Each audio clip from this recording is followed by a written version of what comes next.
morning to all. Welcome to James International School. Myself Shivani Janagal. Today will teach you Mathematics Workbook Standard 5th. Student, आपका जो chapter number 13 है different ways to multiply and divide वो complete हो चुका है।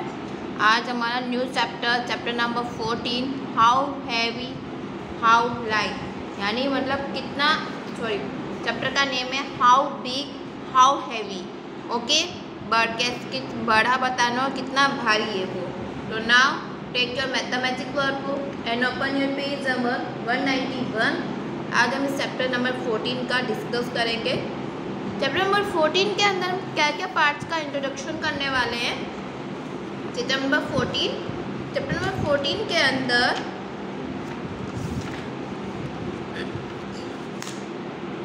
Chapter number 14 के अंदर हम क्या क्या इंट्रोडक्शन करने वाले हैं। Understand the concept of volume. Understand the concept of volume, volume का पूरा कंसेप्ट समझने वाले हैं।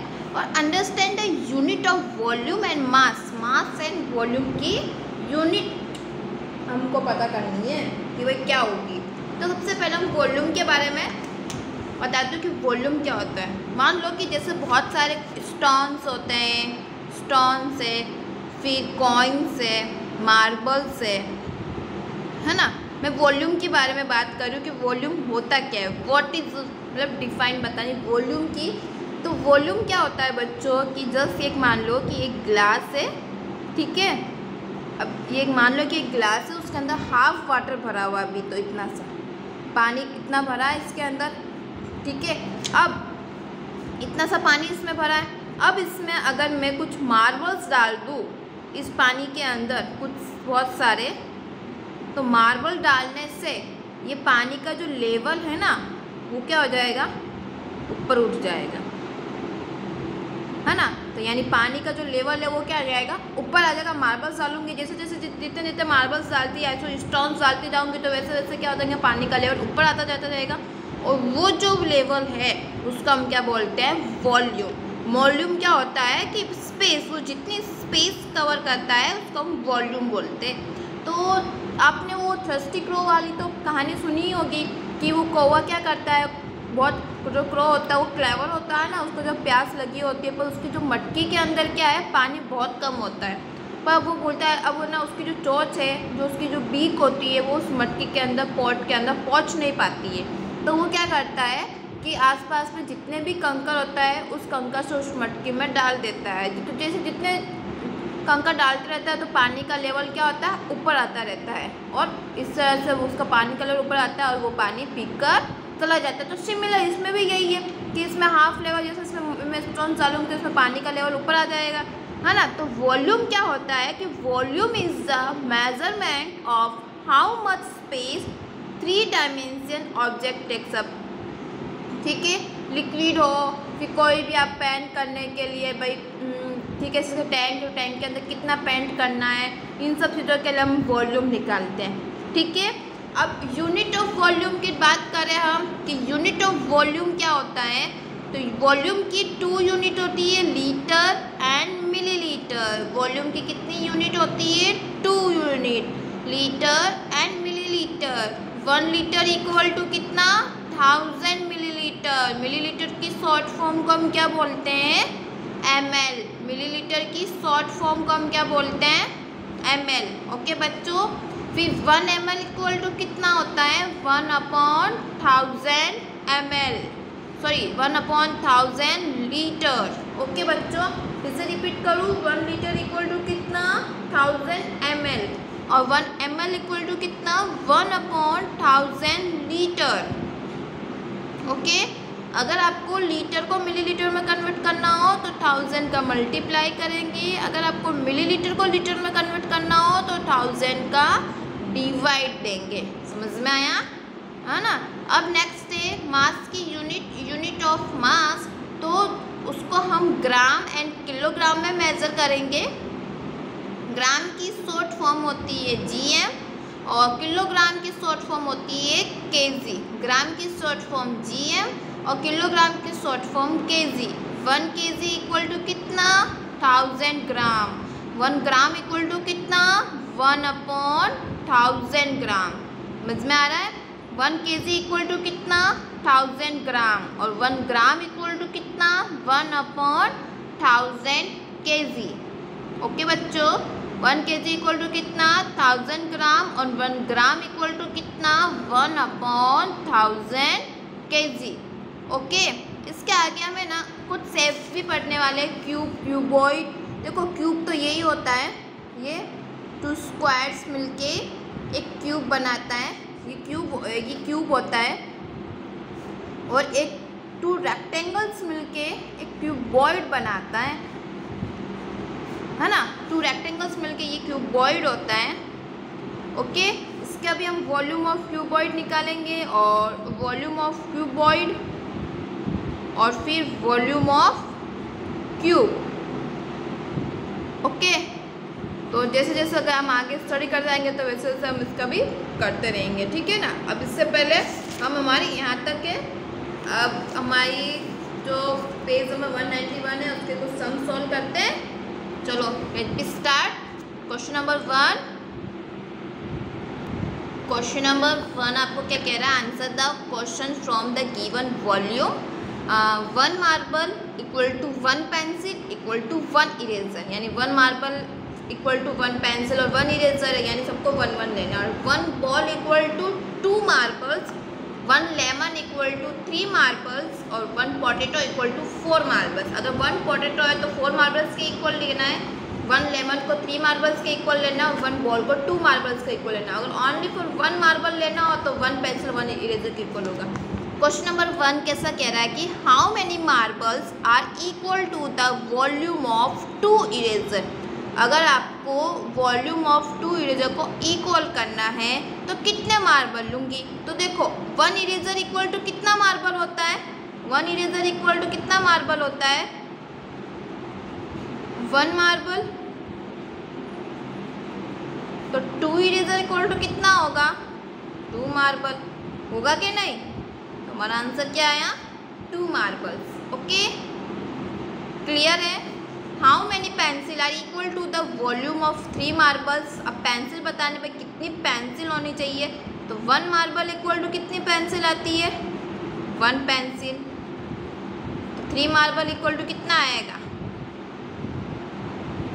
3 मार्बल इक्वल टू कितना? 3 पेंसिल। क्लियर है बच्चों? ठीक है। How many eraser are equal to the volume of 2 lemons. क्या बोल रहा है question? How many eraser are equal to the volume of 2 lemons. अब देखो 1 लेमन इक्वल टू कितना आता है? आपको इरेजर के इक्वल बताना है, समझना। 1 लेमन इक्वल टू 3 मार्बल्स आता है ना। 1 लेमन इक्वल टू 3 मार्बल्स। तो आपको 2 लेमन्स की नीड है। तो हमें इतना पता है कि आपको 2 लेमन्स लेके आने हैं ना। तो क्या करोगे आप?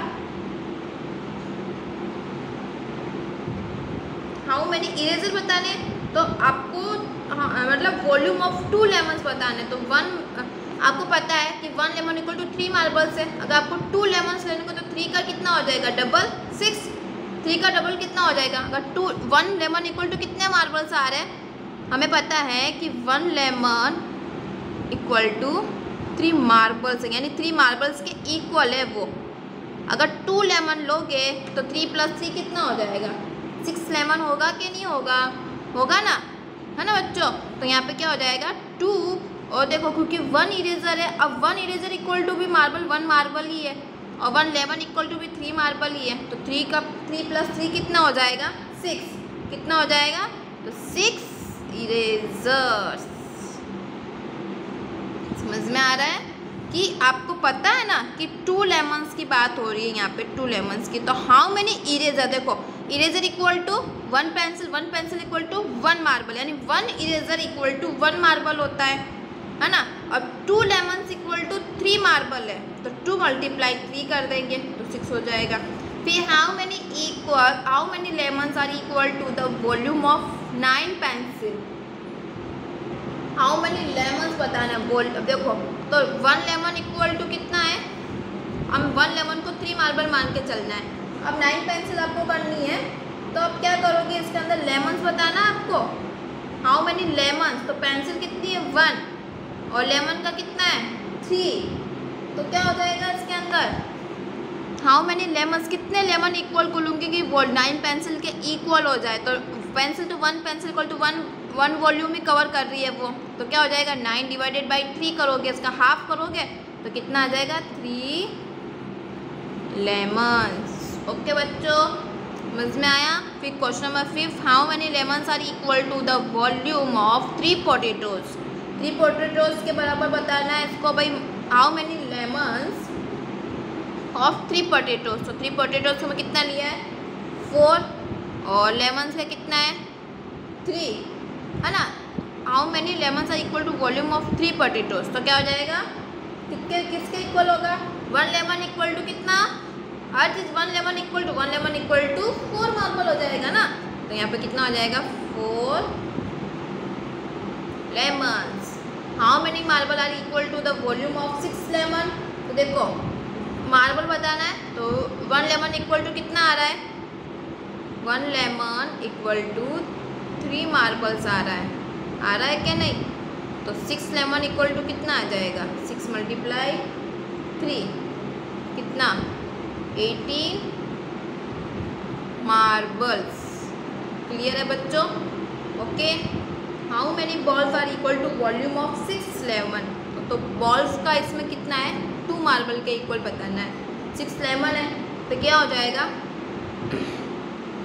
6 और how many balls are equal to volume of, अगर मुझे 6 लेमन को वॉल्यूम इक्वल बनाना है तो बॉल्स कितनी होगी, आपको 1 लेमन बराबर कितना मानना है 3, तो 3 प्लस 3 प्लस 3 6, आपको 6 बनानी है तो 3 प्लस 3 प्लस 3 कितना हो जाएगा 9, तो ये हो जाएगा 9 बॉल। ओके, क्लियर है बच्चों। आपको थोड़ी बहुत इसमें प्रॉब्लम भी हुई होगी ना, कि इसमें आपको थोड़ा बहुत लग रहा होगा कि भाई कैसे क्या, बहुत इजी है ये, तो आपको थोड़ा सा इसे माइंड का यूज़ करना पड़ेगा। और आपको है ना क्वेश्चन में तो कुछ होमवर्क जैसा तो कुछ है नहीं, तो आप क्या करना क्वेश्चन नंबर जो 2 है ना, क्वेश्चन नंबर 2 अपना नहीं करेंगे, आप बाद में मतलब जब अपना जब टर्न आएगी ना तभी करेंगे। आप बस है ना क्वेश्चन नंबर 1 तक ही करना अभी, ठीक है। उसके अंदर कुछ मेरे को जो लिखवाना है ना वो मैं लिखवाऊँगी पहले, मैन जो वॉल्यूम से शायद इसके फॉर्मूले वो 2 एक 3 फॉर्मूले बाकी रह गए तो वो मैं पहले लिखवाऊँगी। आज हमने थोड़ा सा इंट्रोडक्शन पार्ट किया और क्वेश्चन नंबर 1 ही कंप्लीट किया है ना बच्चों। तो आपको ये क्वेश्चन 1 से 6 में अगर 5 से 7 में अगर फिर भी डाउट हो, अगर आपको नहीं समझ में आया होगा तो मैं जब भी मेरी वापस से जब नेक्स्ट टर्न आएगी ना तो मैं आपको फिर से इसको समझाऊंगी। ओके, ठीक है ना।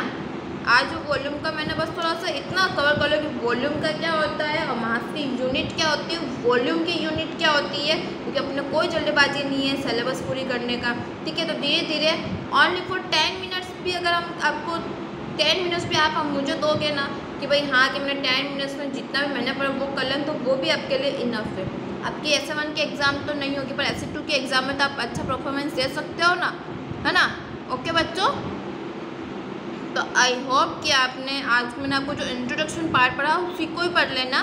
क्वेश्चन नंबर 1 में आपको जब नेक्स्ट टर्न पे फिर से आएगी ना तब मैं आपको फिर से समझा दूँगी, है ना, क्योंकि इसमें थोड़ा बहुत आपको मुझे लगा है कि आपको समझ में भी नहीं आया होगा इसके लिए। ओके बच्चों, तो ओके बाय। आप प्लीज़ है ना ये जो क्वेश्चन नंबर जो मैंने आज वॉल्यूम और जो वॉल्यूम ऑफ मास और वॉल्यूम की जो मतलब यूनिट्स पढ़ाई है वो इतना इंट्रोडक्शन पार्ट ही कंसेप्ट अगर कब पर क्लियर हो जाए तो अच्छा ही है, ठीक है। Okay bye, have a good day, thank you.